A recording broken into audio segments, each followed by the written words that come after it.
Já antecipo que o mal que tem assolado a nossa sociedade, a humanidade, tem sido a ansiedade.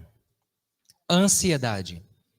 E a ansiedade que nós iremos explorar de um personagem extremamente conhecido, mas pouco explorado a respeito desse ponto, não é uma ansiedade da ótica psicológica, muito menos psiquiátrica. É uma ansiedade da ótica espiritual. Uma ansiedade que chega ao ponto, ao ápice, de fazer com que muitos, independente do tempo de igreja, comecem a duvidar das promessas de Deus. Deus de fato prometeu, mas será que isso daí vai se cumprir? Ou quanto tempo mais esperaremos para que, se isso for cumprir-se, que de fato cumpra-se? Isso vai assolando de tal forma que nós encontramos hoje uma igreja, eu não digo uma igreja específica aqui em Ipiranga, mas eu não digo somente também no Brasil, mas a nível mundial, uma igreja, e eu não falo uma igreja simplesmente uma igreja cristã, e aqui eu falo mais diretamente para os nossos, claro que nós temos, felizmente, várias visitas também, e aqui vai ser realmente uma reflexão, uma conversa bem aberta, mas é um momento em que nós precisamos avaliar, porque de fato muitos estão deixando de acreditar no que o assim diz o Senhor, ok? E eu peço a você que gentilmente você preste bastante atenção, acompanhe cada texto, esteja em espírito de oração, para que nós possamos ter reverência na casa de Deus e possamos entender qual é a mensagem de Deus para cada um de nós, ok? Humildemente eu peço a você que feche os seus olhos, com a Bíblia aberta como ela está, nós iremos orar ao nosso Criador. Feche os seus olhos. Deus Todo-Poderoso, nós reconhecemos inicialmente que se estamos vivos, é um presente do Senhor e reconhecemos que somos feituras de Tuas mãos.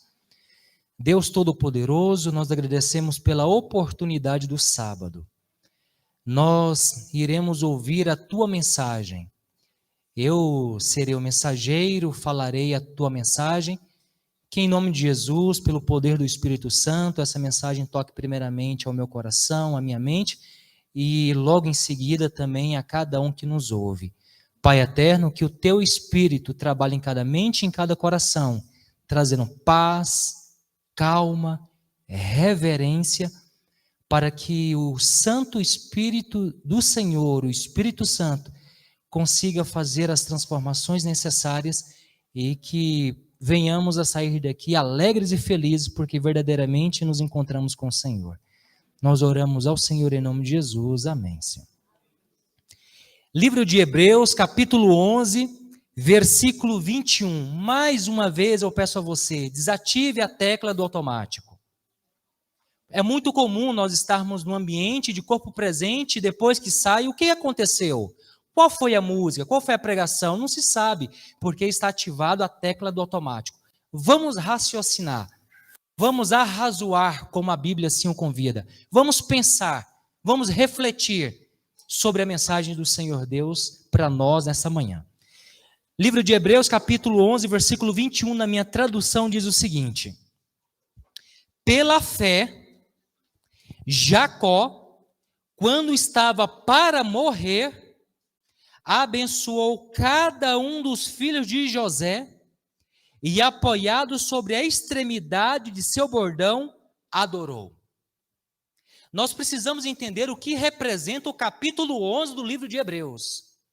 O capítulo 11 é muito mais do que uma mera galeria de pretensos homens e mulheres de fé.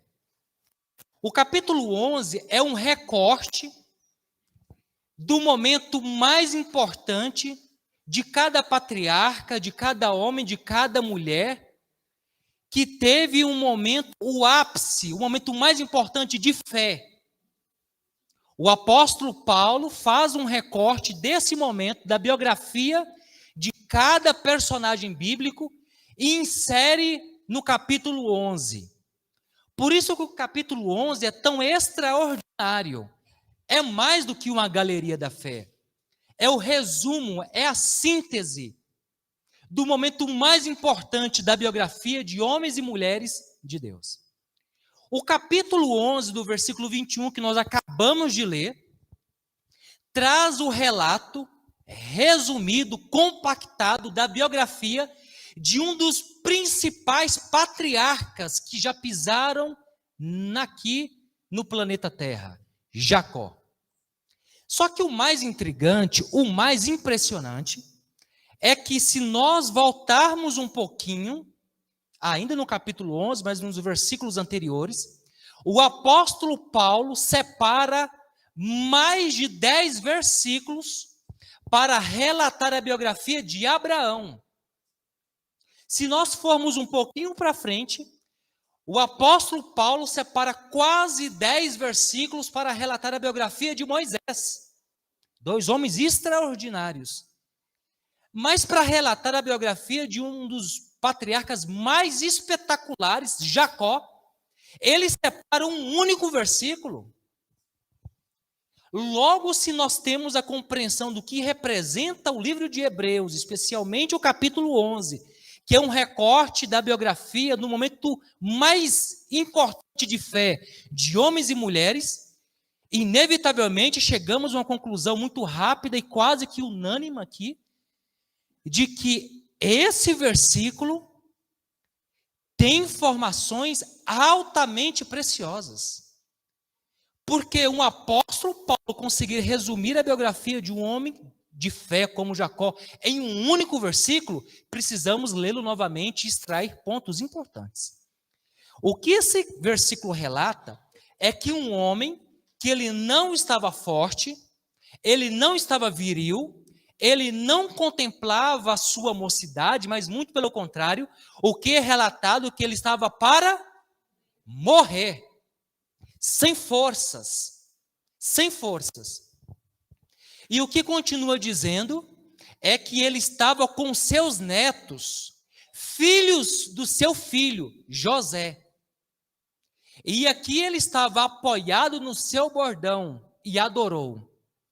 Como que posso eu, agora, no dia de sábado, na igreja de Ipanema, na igreja de Adventistas do Sétimo Dia, encontrar fé numa cena tão triste como essa? Numa cena até sem graça como essa?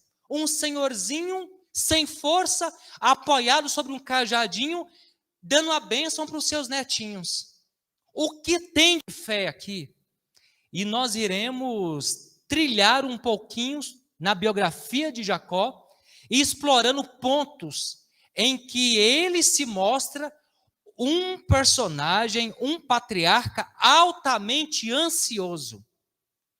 Muito se explora sobre Jacó, mas pouco se analisa dessa faceta de ansiedade de Jacó. Mais uma vez, não estou analisando o aspecto psicológico ou psiquiátrico, mas é uma ansiedade da ótica espiritual, teológica, bíblica. Ok? Pois bem, mais uma vez eu convido você a nós seguirmos nessa aventura, e seja com sua Bíblia, nós iremos ver alguns pontos, e nós iremos depois, lá no começo da Bíblia, vermos esse ponto que o apóstolo Paulo fez um recorte e colocou lá no capítulo 11, no versículo 21. E nós iremos entender o porquê que esse momento é, de fato, o momento mais espetacular de toda a biografia de Jacó. E o que isso tem para nos ensinar nos dias atuais. Ok? Pois bem, comecemos a nossa aventura no livro de Gênesis. Livro de Gênesis, capítulo 25. Livro de Gênesis, não perca nada. Se você perder alguma coisa, pode ser que você não entenda. Livro de Gênesis, capítulo 25, versículo 23. É o primeiro livro da Bíblia, capítulo 25, versículo 23. Para dar mais dinamismo, como são passagens mais conhecidas, eu vou citar, dou um certo tempo, e já dou continuidade, ok? Gênesis capítulo 25, versículo 23, diz o seguinte: respondeu-lhe o Senhor: 2 nações há no teu ventre, 2 povos nascidos de ti se dividirão.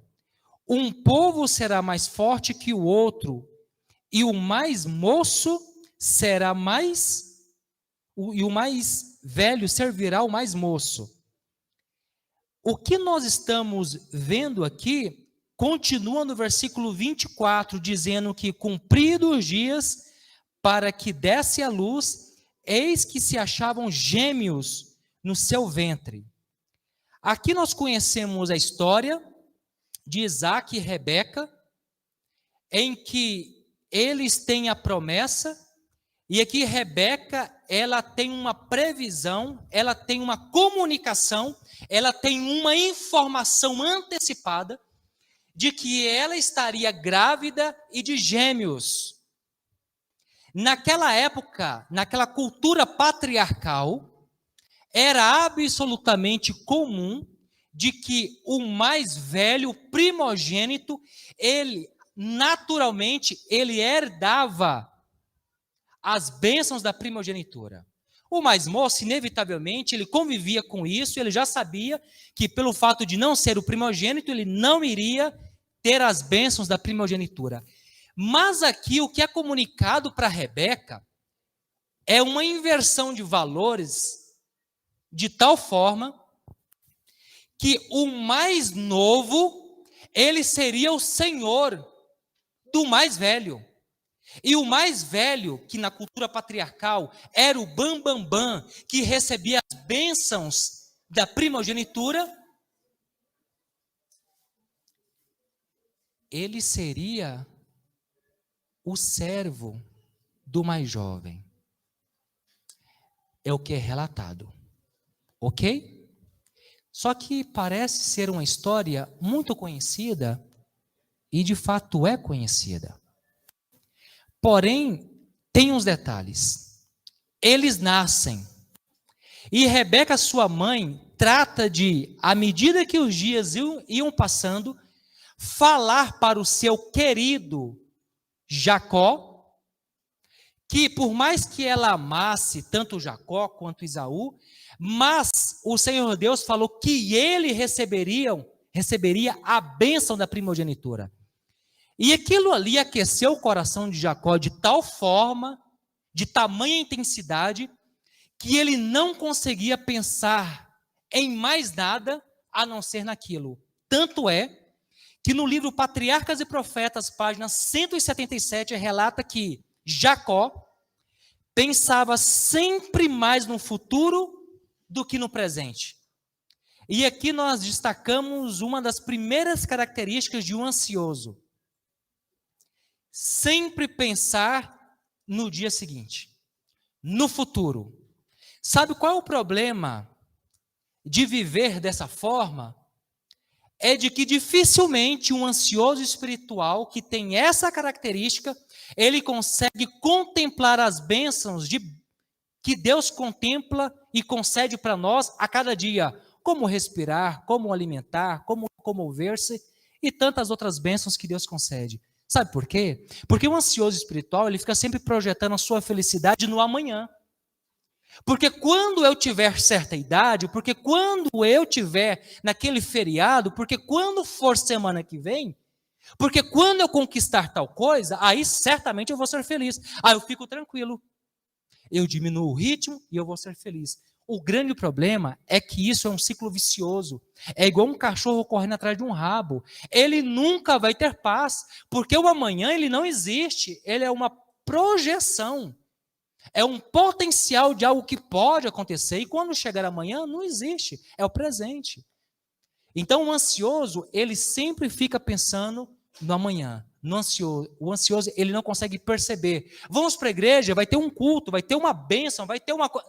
Eu vou depois, porque aí quando eu tiver um carro eu consigo ir, porque aí já viu, né? Pode ser que chova, tal, eu não sei. Então, e isso vai trazendo sentimentos muito negativos. Mas era uma primeira característica de Jacó. Ele sempre pensava no amanhã, no futuro, a despeito do presente que estava à sua frente. Vamos agora, um pouquinho mais para frente, mas no mesmo capítulo ainda, capítulo 25, mas no versículo 30. Versículo 30 e o 31. Diz o seguinte: e lhe disse: peço-te que me deixes comer um pouco desse cozinhado vermelho, pois estou esmorecido. Daí chamar-se Edom. Versículo 31, disse Jacó: vende-me primeiro o teu direito de primogenitura. Ele respondeu: estou a ponto de morrer, de que me aproveitará o dinheiro da primogenitura? Nós estamos percebendo que são pontos da história de Jacó altamente conhecidos. Praticamente quase todas as crianças, se nós perguntarmos, conhecem a história de Jacó. Então fica muito mais fácil para nós acompanharmos a reflexão dessa manhã. O que nós temos aqui, aparentemente, é um momento simples, mas não é um momento simples. Aqui tem uma outra característica do ansioso espiritual. O ansioso espiritual, ele começa a projetar a sua felicidade no amanhã. O amanhã ele percebe que nunca acontece, porque o amanhã vai ser o presente, ele vai querer sempre o amanhã e vai ficar até envelhecer e morrer infeliz. E nesse relato aqui, nós temos um outro fator, um outro elemento de um ansioso espiritual. Ele vê nas coisas e nas pessoas oportunidade para antecipar as promessas de Deus. Meio que assim, dar um jeitinho. Como se o Deus Todo-Poderoso, o Criador dos céus e da terra, o que trouxe à existência as coisas animadas e inanimadas, não fosse suficientemente poderoso para realizar o que ele prometeu. Então um humano, falho pecador, pobre e miserável, cego e nu, ele fala assim: olha, eu vou ajudar Deus, o Todo-Poderoso, a onipotência do universo. Então eu estou vendo uma oportunidade. O meu irmão, ele é o primogênito, ele está com fome, eu tenho a comida, eu vou negociar com ele. Deus vai falar assim: bom menino, demais. Eu estava com dificuldade, sabe, Jacó, em encontrar uma forma, em cumprir a minha promessa, mas você é demais. Como que eu não pensei numa brecha como essa? Jacó, fantástico. Era isso que Jacó esperava, e é isso que o ansioso espiritual espera. Sempre se justificando. Não, porque eu fiz isso, porque Deus conhece meu coração. Não, porque é o seguinte, eu fiz isso e Deus sabe. Porque assim, eu sei que Deus iria cumprir, então se iria cumprir mesmo, eu vi que era uma boa oportunidade, poderia ser um sinal, eu fui lá e fiz. E a gente percebe que pessoas com essas características sempre estão se frustrando. O que Jacó não sabia é que a transferência da primogenitura não acontecia dessa forma. A cerimônia patriarcal para empossar o primogênito com as bênçãos da primogenitura era algo tão solene, era algo tão santo, que não era dessa forma, com a barganha, que ele poderia fazer uma troca. Era o Espírito Santo Todo-Poderoso que, através do patriarca, com a sua mão direita estendida, abençoava o primogênito. Não fosse essa cerimônia executada, nunca, jamais poderia haver uma transferência de primogenitura, por mais que Jacó tivesse recebido a promessa que ele receberia a bênção. Mas ainda não era o momento. Mas a gente percebe que esse foi o momento em que eles estavam negociando. É interessante porque essa sociedade na qual nós fazemos parte é uma sociedade tão ansiosa, por mais que não admita, que nós, muitas das vezes, duvidamos do poder realizador do cumprimento das promessas, que é o Todo-Poderoso, ao passo de negociarmos em muitas ocasiões, muitas bênçãos. A gente fica analisando a situação de Jacó, fala, poxa vida, mas fazer uma troca como essa com Esaú, com um prato de lentilha, nós vivemos numa época tão preocupante, que os nossos jovens, os nossos adolescentes e até mesmo os nossos adultos chegam ao passo do momento atual de negociar bênçãos, até mesmo pelo prato de senha do Wi-Fi. E nós achamos que isso é normal. Isso não é normal. Isso não é normal. À medida que o tempo vai passando, a sociedade vai impregnando através de peças publicitárias, através de filmes, novelas, seriados, de todas as outras formas de descer goela abaixo, ideologias, formas satânicas de ser, de viver, vai pregando de que o correto é daquele jeito. E se você faz o que assim diz o Senhor, você é ridicularizado.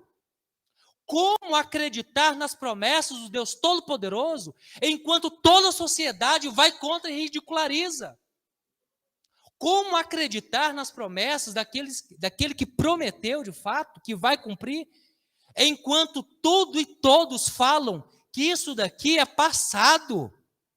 Male o Novo Testamento, o Velho Testamento, por favor. Nós somos inteligentes, prega aí a sociedade aí fora. Ao passo de quererem conciliar e estão conseguindo aglutinar evolucionismo, criacionismo, e Deus fez até aqui, depois abandonou e o resto foi seguindo sozinho. E é uma aberração de tal forma que chega ao passo de quando é exposto um assunto como esse, alguns pensarem, mas não é desse jeito não? Nós precisamos rever muitos conceitos. Porque não basta simplesmente ter o nome inserido no hall de membros. É importante, é uma bênção, é claro que é, mas não é suficiente. Não é suficiente. Não se iluda, querido irmão. Não se iluda. Vamos continuar? Aqui nós percebemos, ainda nessa cena, um outro ponto também, que eu não posso deixar de passar, que no mesmo livro Patriarcas e Profetas, na página 178, relata de que dia e noite, o assunto da primogenitura lhe ocupava os pensamentos de Jacó, até que se tornou o interesse absorvente de sua vida. Aquilo ali deixou de ser simplesmente um pensamento, começou a ser uma obsessão. Jacó não conseguia mais pensar em mais nada a não ser a primogenitura. Jacó não conseguia dormir. E sabe qual é um outro mal do ansioso espiritual nessa ótica, nesse aspecto? É de que ele consegue, o ansioso espiritual, perverter as bênçãos. Não bastasse não acreditar nelas, o ansioso espiritual ele consegue atingir um patamar em que ele começa a perverter as bênçãos. Quer ver alguns exemplos? Enquanto a comida, que é uma bênção, deixada por Deus na dieta ideal, o ansioso espiritual, ele consegue perverter essa bênção, tornando a comida em glutonaria. Quer ver um outro exemplo? O ansioso espiritual consegue transformar a bênção da sexualidade reservada para o casal em perversidade, em depravação e tantas outras expressões que poderíamos utilizar. E até mesmo a bênção que é o poder de comprar com o seu dinheiro, depois de trabalhar e receber sua remuneração, poder comprar o que de fato precisa, e até mesmo um ou outro agrado, o ansioso consegue transformar essa bênção em uma vontade desvairada, em uma possessão, uma necessidade, segundo a ótica dela, de comprar. Cartão vai estourar, não tem problema. O importante é eu estar feliz agora. Continuemos no capítulo 27, no versículo 18.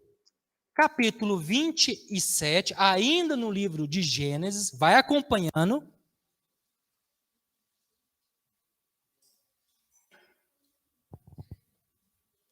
Livro de Gênesis, capítulo 27, versículo 18. Na minha tradução diz o seguinte: Jacó foi a seu pai e disse: meu pai. Ele respondeu: fala. Antes de continuarmos aqui, o que essa cena aqui representa é algo espetacular. Porque Jacó, chega para seu pai. Quem é o pai de Jacó? Isaac. E nesse momento, depois que Jacó já fala com seu pai poderia falar: "Ô, meu filho, como é que você está?" Mas Jacó, ele é surpreendido com a pergunta de seu pai. Qual foi a pergunta? Quem é você?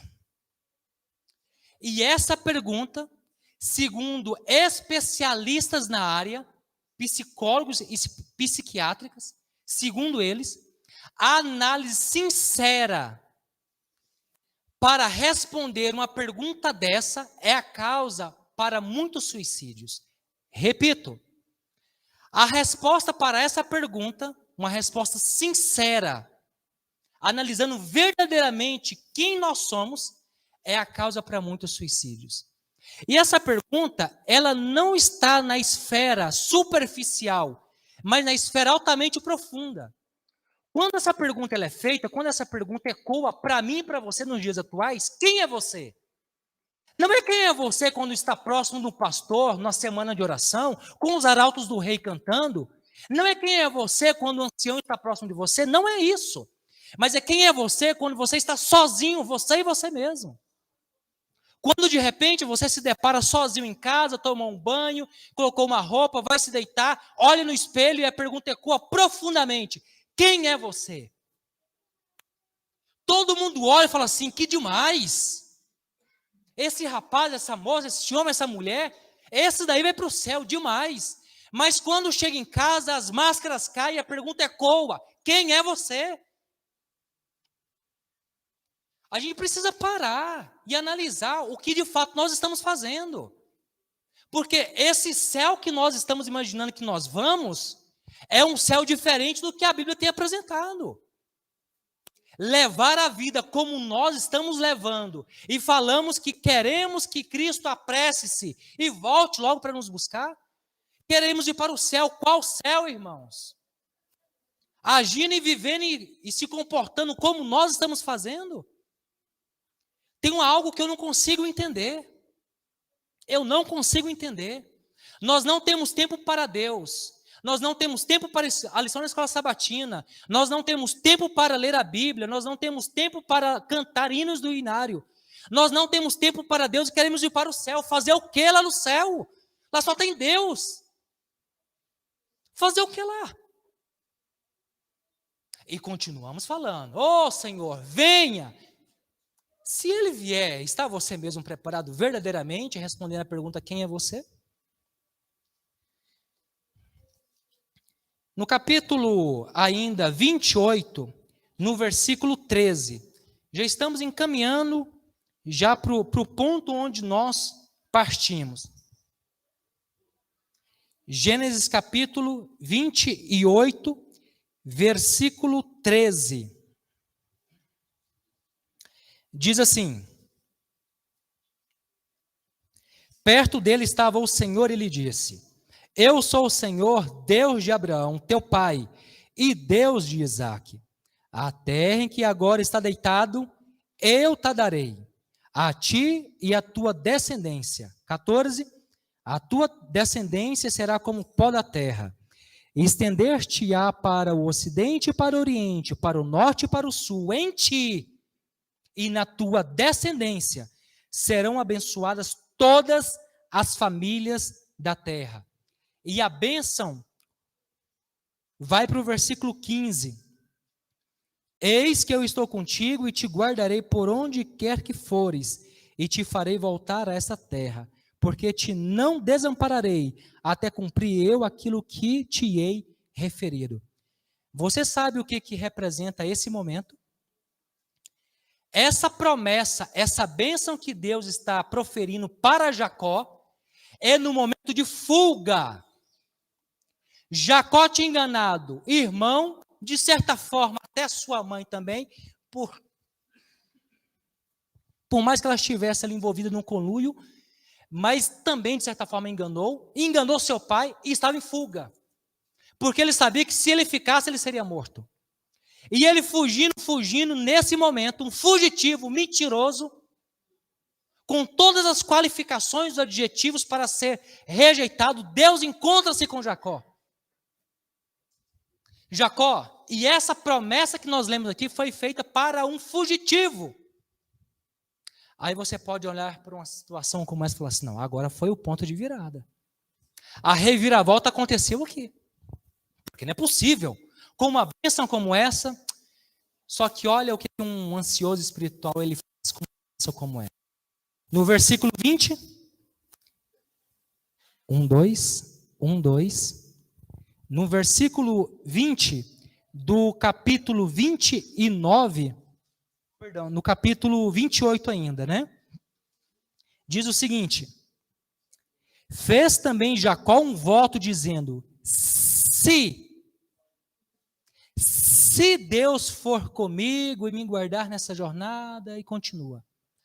Como assim se? O Todo-Poderoso acabou de fazer uma promessa, aquele que nunca falhou, nunca mentiu, nunca se atrasou, e agora ele fala assim, se o ansioso, ele sempre está duvidando o tempo todo, mesmo quando Deus aparece e faz uma promessa. Por isso que analisar essa ansiedade da ótica teológica, ela é importante para uma avaliação pessoal. Porque mesmo muitas das vezes, sem percebermos, consciente ou inconscientemente, nós estamos o tempo todo duvidando. Aí nós lemos, através do Revelados por Sua Palavra, o ano bíblico, uma promessa. A gente, no subconsciente, fala assim, mas não é bem assim. Não tem acontecido assim, via de regra, dessa forma. Não sei se é bem assim. E isso começa a endurecer o coração de tal forma que quando chega no momento, ou quando chegar no momento, de termos, enquanto um povo escatológico, que teve um período exato de iniciar o seu movimento, quando chegar o momento desse povo remanescente ter que tomar decisões sérias, em que precisa estar lúcido espiritual, muitos não saberão distinguir entre a direita e a esquerda espiritualmente. Agora é muito fácil, sentado como nós estamos, falarmos, isso nunca vai acontecer. Queridos, o inimigo de nossas almas, ele não está brincando. Não se iluda, não se iluda. Nós continuamos aqui, agora nós chegamos aqui no capítulo 29. Temos aqui alguns jovens, algumas pessoas solteiras. Eu imagino que nós tiraremos proveito aqui desse ponto de ansiedade de Jacó. Gênesis capítulo 29, versículo 16.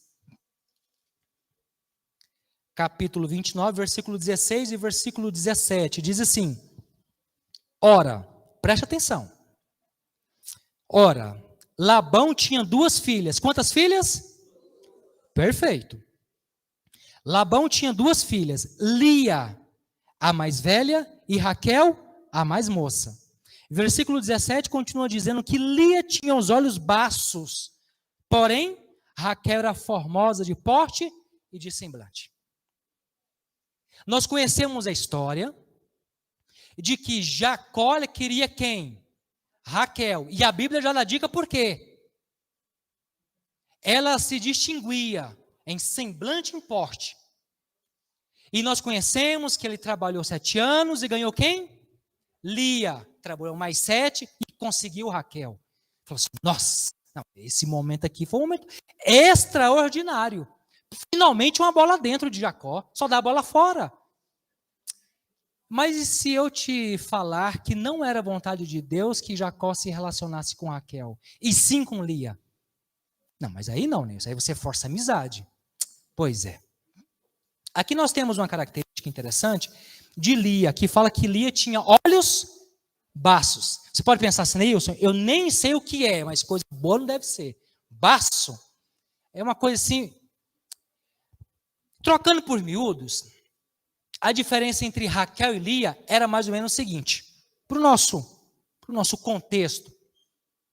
Lia era aquela moça educada, que separava seu dízimo e sua oferta, chegava cedo, ajudava na regência, tudo quanto era departamento que precisava, falou assim, estou à disposição. Via um casal de senhores atravessando a faixa de pedestre, ela já corria e auxiliava, era querida. Era aquela moça, típica esposa de pastor. Pronto.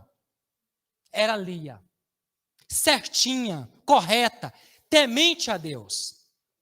Já sua irmã Raquel, ela já se destacava pela sua beleza. Ela passava lá na ponta do outro quarteirão e todos os demais quarteirões já estavam parados contemplando a sua beleza. Era Raquel.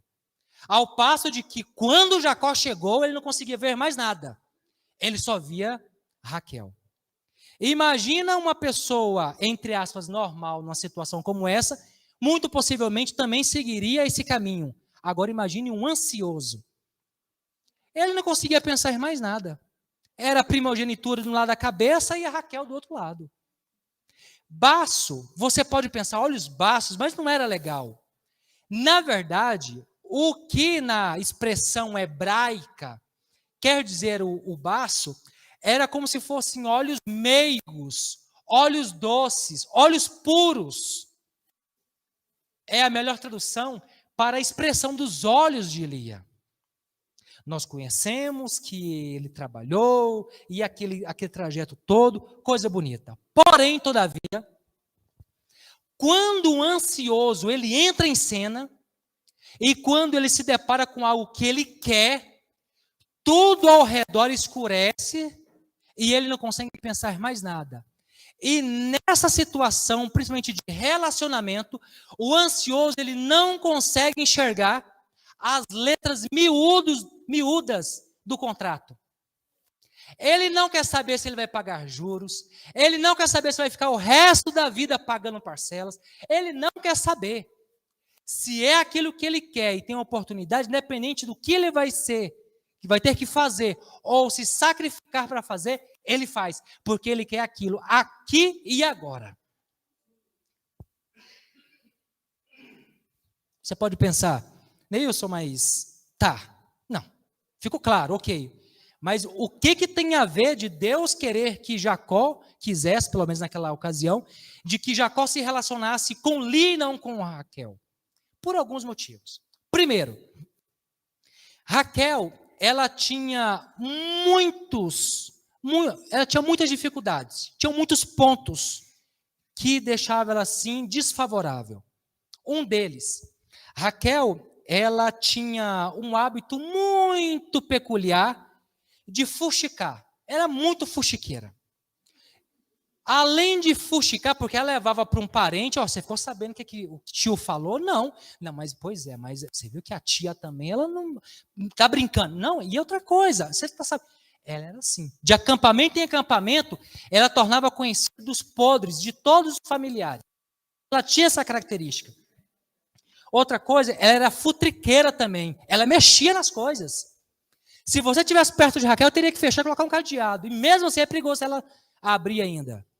Então ela mexia, ela futricava. Ela tinha os acampamentos, saía para fazer tal coisa, ela chegava na tenda e mexia para ver se tinha comida, se tinha ouro, o que tinha. Outra coisa, Raquel, ela era idólatra. Idólatra. E era ladra, cleptomaníaca. Ao passo dela roubar os ídolos de seus pais. Só que ao ela fazer isso, ela estava na cabeça dela resolvendo dois problemas. O primeiro deles, ela era estéril. E o segundo, não tinha dinheiro. Até que porque tinham dois agravantes. Ela não era homem, então daquela cultura patriarcal já era um pouco desfavorecido a mulher, e ela não era primogênita. Era sua irmã Lia. Então ela pensou, olha, o meu esposo, Deus até prometeu, mas está difícil de cumprir. Ele não é o primogênito, não vai receber o dinheiro, a bênção da primogenitura. Eu também não sou, não consigo ter filhos. Está tudo errado para mim. E quando ela encontra uma brecha, uma oportunidade, o que ela faz? Ela rouba. Porque naquela cultura, naquela época, acreditava-se que aqueles ídolos, que aqueles postes ídolos, tinha, entre outros poderes, a fertilidade. Então ela pensou, eu pego isso daqui, eu deixo de ser estéril, posso ter filhos, meu esposo vai ficar feliz. E mais, naquela cultura, naquela época, o filho que estivesse de posse dos postes ídolos da família era quem tinha direito legalmente, judicialmente, de receber toda a herança. Então, na cabeça de Raquel, ela falou assim, oh, é um plano perfeito. Eu roubo aqui esses ídolos, vou engravidar, o bolso cheio de dinheiro, eu vou fugir com meu esposo, e o quê? Viveremos felizes para sempre. Só que não. A Bíblia continua relatando o que de fato aconteceu, Jacó casou-se com as duas, mas aqui eu trago um último ponto para nós prosseguirmos, do porquê que era vontade de Deus que Jacó se casasse com Lia e não com Raquel. Desde que o Messias, o poderoso Deus, Jesus, foi prometido que ele viria para morrer, para que nós tivéssemos vida e vida em abundância, as famílias em todo o globo terrestre se perguntavam, seremos nós que através da nossa linhagem receberemos o Messias? Afinal de contas, na família de quem que Jesus vai nascer? E aqui nós temos a resposta. Jesus nasceu na linhagem de Raquel ou de Lia? De Lia. Na tribo de quem? De Judá. Demais. É incrível.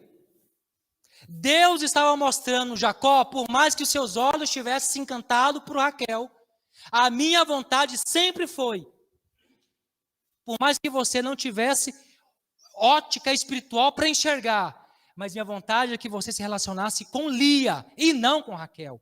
E por que Jacó não viu? Porque ele estava na fase de ansiedade espiritual. Nós chegaremos agora ao penúltimo ponto. Gênesis capítulo 32. Vão acompanhando. Gênesis capítulo 32.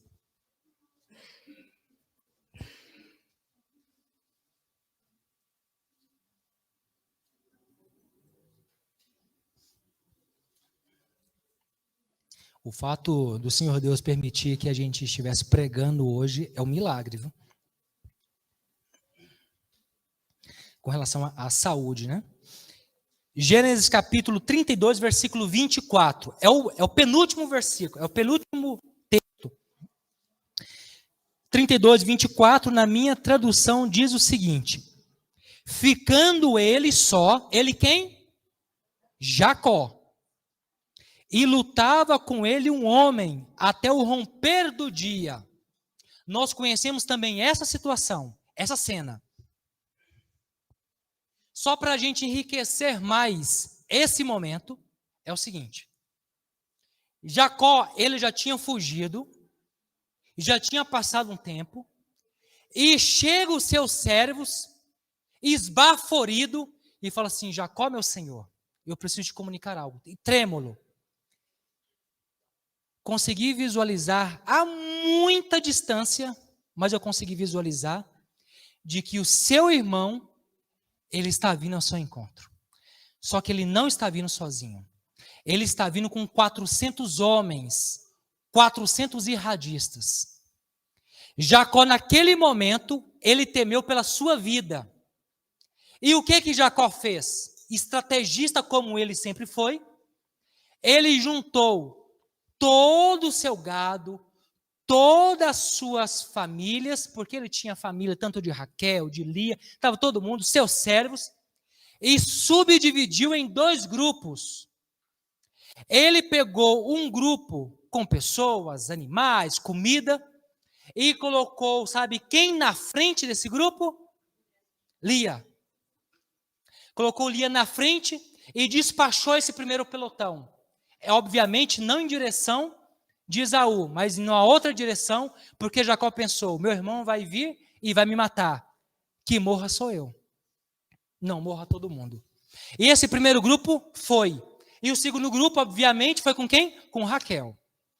E ele ficou só, a Bíblia relata que ele ficou só. Chegou o momento, antes do seu irmão chegar, nesse período, quem que aparece? Aparece Jesus, o Cristo pré-encarnado. É importante você estar assim com convicção com relação a quem estava com Jacó. Não era um anjinho, se é que existe um anjinho. Era o Deus, o Criador, Jesus pré-encarnado. O ansioso espiritual, ele não consegue identificar Deus, mesmo se ele estiver face a face. Foi o que aconteceu. Lutaram, nós conhecemos a situação, conhecemos a história. No começo da luta, como é que Jacó estava? Por mais que ele estivesse com medo, mas ele estava alimentado, ele estava descansado, ele estava forte. E agora, depois da luta, Cristo pega na costa, nós conhecemos, ele começa a mancar, e todas as situações foram desfavoráveis para Jacó depois da luta. Conhecemos que Cristo mudou o nome dele. E o nome de Jacó passou a se confundir com a nação escolhida de Deus. Deixou de ser Jacó, passou a ser Israel.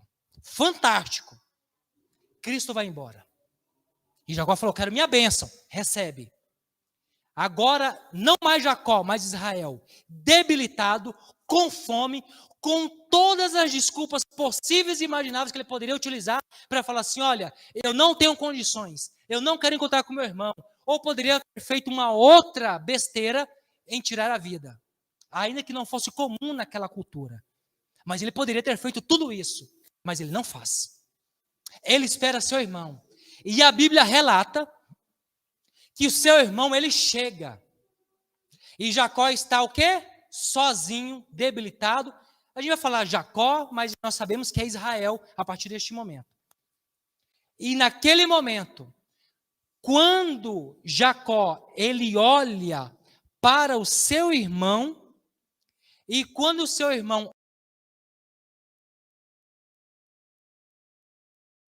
de cada um. E não existe, pelo poder de Deus e pelo poder transformador do Espírito Santo, naquele momento, não existiu uma única rusga ou mágoa que pudesse ser suficiente naquele momento para incitar a ira a fim de tirar a vida do seu irmão. Muito pelo contrário, a cena que se seguiu foi dos dois se abraçando e se perdoando mutuamente.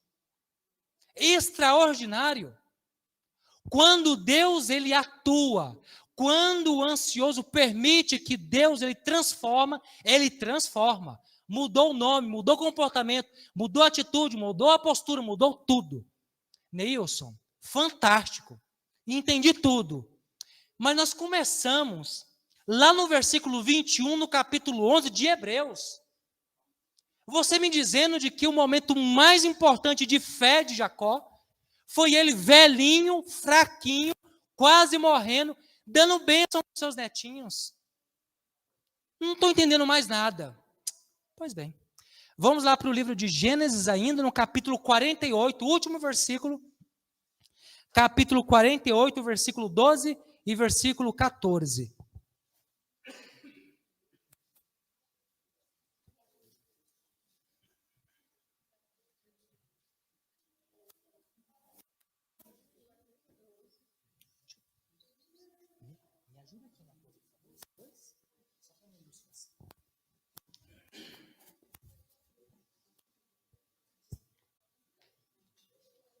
Eles vão ajudar aqui para nós entendermos o que nós iremos ler. Preste bastante atenção no que nós iremos ler, por favor. Então nós temos aqui, até pelo tamanho, o mais velho, que nós iremos ver aqui, que vai ser quem? Manassés, e o mais jovem vai ser o Efraim. Guarde esses nomes, tá bom? Nós iremos entender aqui. Por favor, prestem atenção e vamos manter a reverência. No capítulo 48, pegue sua Bíblia e leia com a gente. Capítulo 48, versículo 12. livro de Gênesis, capítulo 48, versículo 12.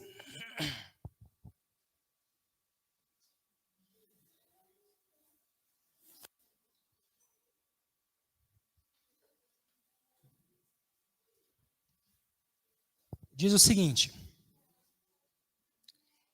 e José, quem mesmo? E José, tirando-os dentre os joelhos de seu pai. Antes de eu continuar, deixa eu pedir uma gentileza. Não que eu esteja chamando o senhor de idoso, não é isso. Mas o senhor pode me auxiliar aqui, por gentileza? Ele? Isso, por favor. Pode ser o senhor também? Pronto, vem aqui, pode ser o senhor. Está mais fácil. Isso, por gentileza, obrigado. Só para ficar mais claro, tá? Pode ficar aqui em cima, por gentileza. Aí, virem aqui, por gentileza, para ele. Aqui, ó, vira aqui. Isso.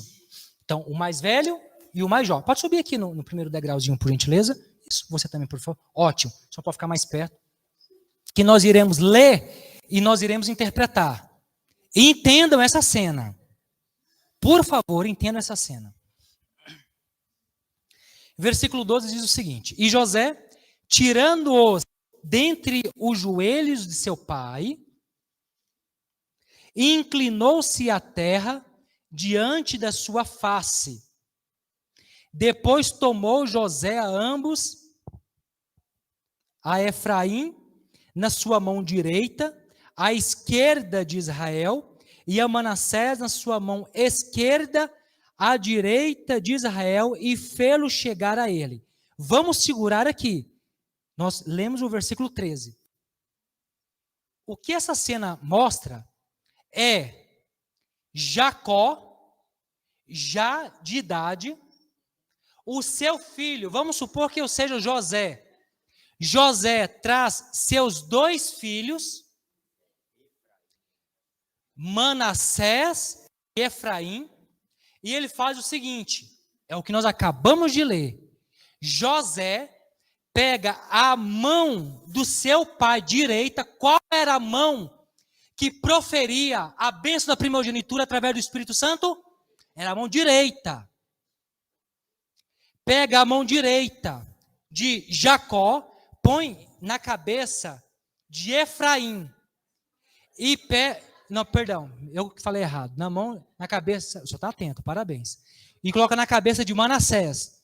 E pega a mão, é porque a mão direita era de José, que pegou a mão esquerda. E pega a mão esquerda e põe na cabeça de Efraim. Por que José fez isso?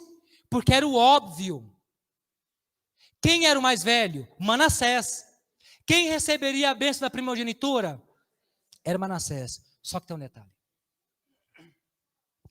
O que está acontecendo aqui é mais do que uma cerimônia de posse de bênção na primogenitura. É muito mais do que isso. José, ele estava entregando seus filhos para o seu pai. Além de ser uma cerimônia de bênção da primogenitura, estava acontecendo uma adoção. O que José estava falando para o seu pai era o seguinte: meu pai, o Deus do Senhor é o verdadeiro. Os deuses os quais o meu povo serve lá no Egito não são deuses verdadeiros.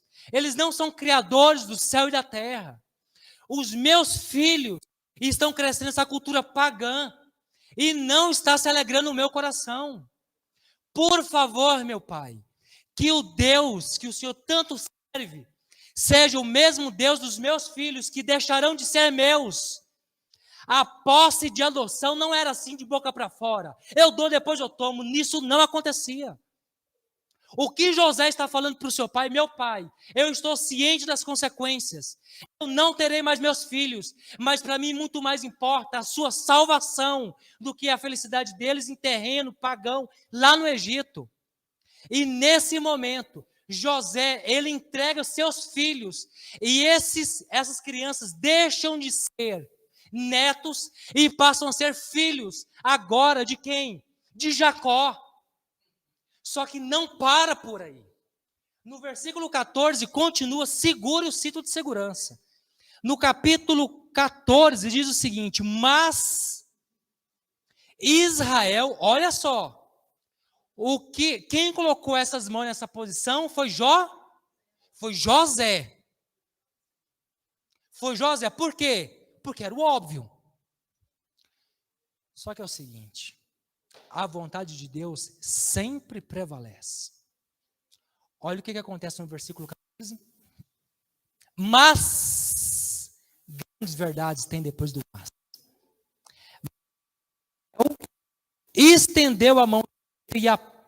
1, 2. Mas Israel estendeu a mão direita e a pôs sobre a cabeça de Efraim, que era o mais novo, e a sua esquerda sobre a cabeça de Manassés, cruzando assim as mãos, não obstante ser Manassés o primogênito. Vocês conseguem me ouvir? Eu acho que eu vou finalizar aqui só, até porque eu vou precisar das mãos também. Obrigado, viu? Vocês conseguem me ouvir? Só para a gente finalizar. O que nós acabamos de ler foi o seguinte: José chega e fala assim: meu pai, eu tenho acompanhado durante toda a minha vida que o Deus do Senhor é o verdadeiro. Não existe nada parecido, nada. E eu quero que os meus filhos conheçam esse Deus e tenham adoção. Já falamos agora há pouco. E nesse momento, José, ele permite que seu pai, Jacó, dê continuidade naquela cerimônia patriarcal para empossar o primogênito com as bênçãos da primogenitura. Nesse momento, quando o próximo agente era o Deus do Espírito Santo, que descia e possuía e batizava o patriarca para abençoar o primogênito, o que nós acabamos de ler, depois leia com calma, com tranquilidade em casa, o Espírito Santo cruzou os braços de Jacó. A mão direita que estava sobre Manassés foi sobre a cabeça do mais novo Efraim, e a mão esquerda que estava sobre Efraim foi para a cabeça de Manassés. E a bênção da primogenitura recaiu sobre quem? Nesse momento, Ellen White fala que nesse momento Jacó, ele entendeu plenamente o que ele levou uma vida inteira quebrando a cabeça e não conseguiu entender. Jacó se viu em Efraim. Jacó era uma jovem. O que Jacó precisava fazer era ter acreditado nas promessas de Deus. Por mais que Esaú ele fosse o mais velho, primogênito, e receberia a bênção naturalmente, mas o que Deus havia prometido, que não seria Esaú, seria quem? Jacó. Mas ele não acreditou porque ele era ansioso. Quando ele viu as mãos se cruzando, Jacó entendeu que ele, se ele tivesse tão somente crido nas promessas de Deus, se ele tivesse sido firme nas promessas de Deus, independente de como ou quando, ele receberia as bênçãos do Todo-Poderoso. E essa é a realidade. Essa realidade, ela se mostra clara para todos. O grande problema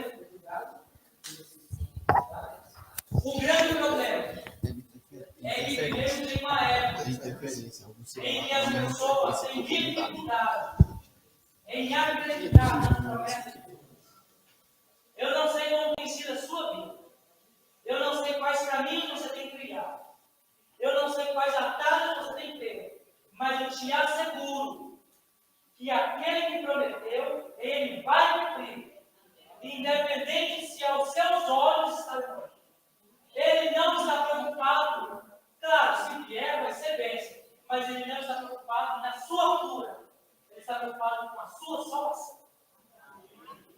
Enquanto nós não entendemos que nós vivemos em um período solene da humanidade, você pode até não acreditar, você pode até não estar vendo, mas eu te asseguro que um espaço curtíssimo de tempo, nós veremos aquele que prometeu vir voltando. Aquilo pode demorar 15, 20, 50 anos, 100 anos, 2 anos, alguns meses, não importa. Ele prometeu que o mesmo Deus de Jacó, Isaac,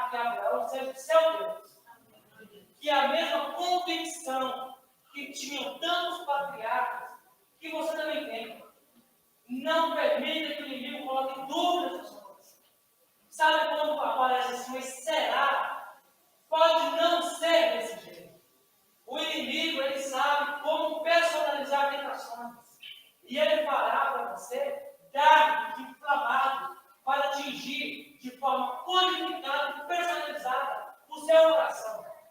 E você pode falar o que for, que é fortão, que é o melhor, que é o principal cristão adventista de Brasília, de Goiás. Não se iluda, você vai cair, porque se você não estiver em Cristo, você não será nova criatura. Nós ouviremos a mensagem musical, isso? Nós ouviremos a mensagem. Eu não vou pedir para você, de repente, se levantar, ir para frente, não precisa. A única coisa que eu vou pedir é que, à medida que a música for cantando, e à medida que ela pergunta quem é você,